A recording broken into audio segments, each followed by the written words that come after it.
다 물어보는 통계 조사입니다. 그래서 이 인구 센서스는 5년마다 하는데 그중에서 종교 인구에 대한 질문은 10년 한 번 걸러서 10년마다 들어갑니다.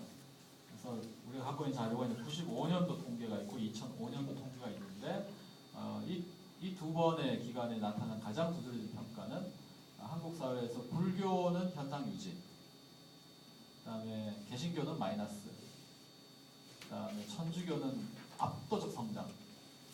아마 개신교가 마이너스 한 3% 나왔나요?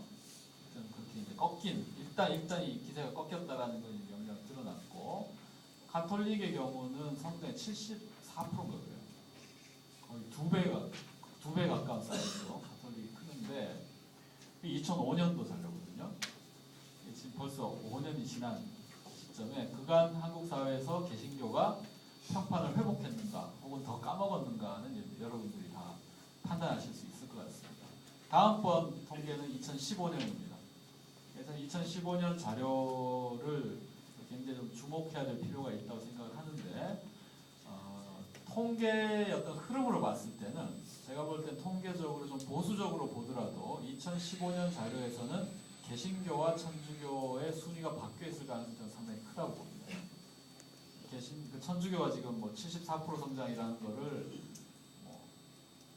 유지 못한다고 우리가 굳이 간주해야 될 이유는 없거든요. 지난 10년에도 우리가 예상 못한 성장이 일어난 거고, 그 사이에 천주교에 대한 그 인식이 더 좋아졌는가 더 나빠졌는가, 이걸 우리가 감안을 할 때 천주교의 성장이 굳이 꺾일 이유는 별로 없다라고 생각이 되고, 개신교의 경우는 그 사이에 아주 획기적으로 이미지의 제고랄까 혹은 사람들로부터 호감을 얻었는가, 그렇지 않은 것 같거든요. 그 이후에 기윤실에 개신교 사회적 신뢰도 조사도 있었고 아주 계속해서 좋지 않은 평가들을 우리들이 알고 있기 때문에 획기적인 반전이 일어나지 않는 한 꺾인 추세가 회복되기 상당히 어렵다. 그렇다면 2015년 통계에서는 개신교와 천주교의 순서가 바뀌어 있을 가능성이 상당히 크다라고 생각을 합니다. 그걸 만들어간 수많은 이제 조건들이 있는데, 그 내용은 제가 포스트 2007 시대의 도래라는 제목으로 작년에 보건과 상황에 글을 썼던 내용들이 있습니다. 그리고 온라인에서 블로그 같은 데도 있으니 꼭 좀 궁금하시면 찾아보시면 좋을 것 같고요. 근데 이 문제를 풀어가고 싶은데 이 문제를 푸는 것은 쉽진 않다는 거죠. 우리 스스로가 어떤 거대한 기구가 있어가지고 이 문제 이렇게 풀고 저 문제는 저렇게 풀자라고 교통정리를 해줄 수 있는 조직이 없습니다. 도처에서 발생하고 있는 자연 발생적으로 일어나는 이 일들을 어떻게 풀어야 될지에 대한 우리의 어떤 마땅한 대안들이 등장하고 있지 못하는 것 같다라고 보는 거죠. 자, 그래서 이걸 풀어가는 방식으로 이제 몇 가지 좀 이제 제안들이 있는 건데, 첫 번째 기존의 논의들 중에는 정치로 풀자 이게 있습니다. 교계 정치, 교단에서 좀 해결을 해라 라든지, 아니면 한기총에서 해결을 해라 라든지, 아니면 NCC에서 해결을 해라 라는 방식으로 문제 제기를 하는 거죠. 근데 글쎄요, 그 문제를 풀 수 있었으면 예전에 벌써 풀었겠죠. 저는 이 교계 정치로 할 수 있는 것은 문제를 꼬이게 할 수는 있지만 문제를 풀기는 굉장히 어렵다라고 생각을 하고 있고요. 이게 안 통하기 때문에 나타나는 방식은 이제 일종의 시장 논리에 맡기는 방식입니다. 잘하는 데가 커서, 잘하는 데가 막 커져가지고 그걸로 한국 개신교를 대표하게 하자. 그러니까 한국 경제를 전경련이 대표하지 않잖아요. 삼성이나 현대나 이런 데가 한국 경제 어떤 대표적인 얼굴이 되는 것처럼 개신교에 목회를 잘해서 혹은 건강하게 해가지고 대표 선수들이 좀 나와주면 그걸로 한국 교회의 어떤 그 이미지랄까 그런 데를 대표하게 하자 하는 거죠. 근데 이것도 충분하지가 않습니다.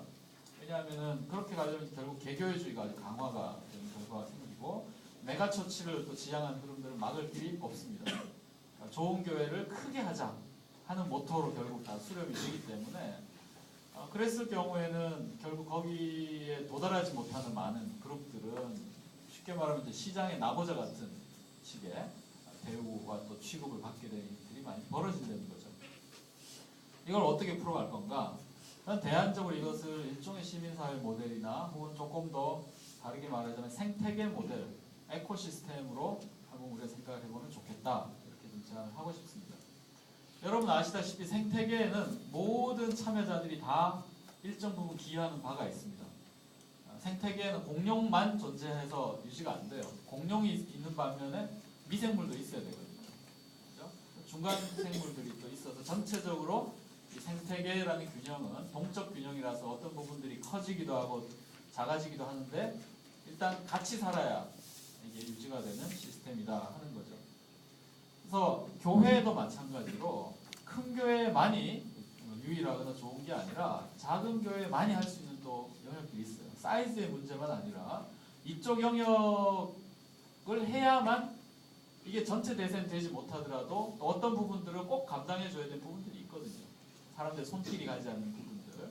그런 것들을 서로가 전체의 어떤 생태계에 기여하는 파트너다 혹은 또 함께 공생하는 존재들이다라는 것을 인정하면서 그림을 좀 그려나가는 방식으로 문제를 풀어야 될 텐데 흥미롭게도 요즘 우리 사회에 가장 앞서 나가고 있다고 볼 수 있는 이제 IT 영역에 떠오르고 있는 이제 키워드가 웹 2.0이라는 게 있습니다. 웹 2.0에서 내걸고 있는 슬로건이 주로 참여, 공유, 개방, 협업 뭐 이런 가치들이거든요. 이런 방식으로 우리 사회가 변화해 나가고 앞으로의 미래 사회가 유지되고 또 확장되고 할 것이다라고 내다보는 건데 저는 우리가 이 생태계 모델을 참고를 한다면 이런 사회적인 웹 2.0의 슬로건이나 이런 흐름들을 잘 좀 친숙하게 활용할 수 있을 것이다 이렇게 생각하고 있습니다.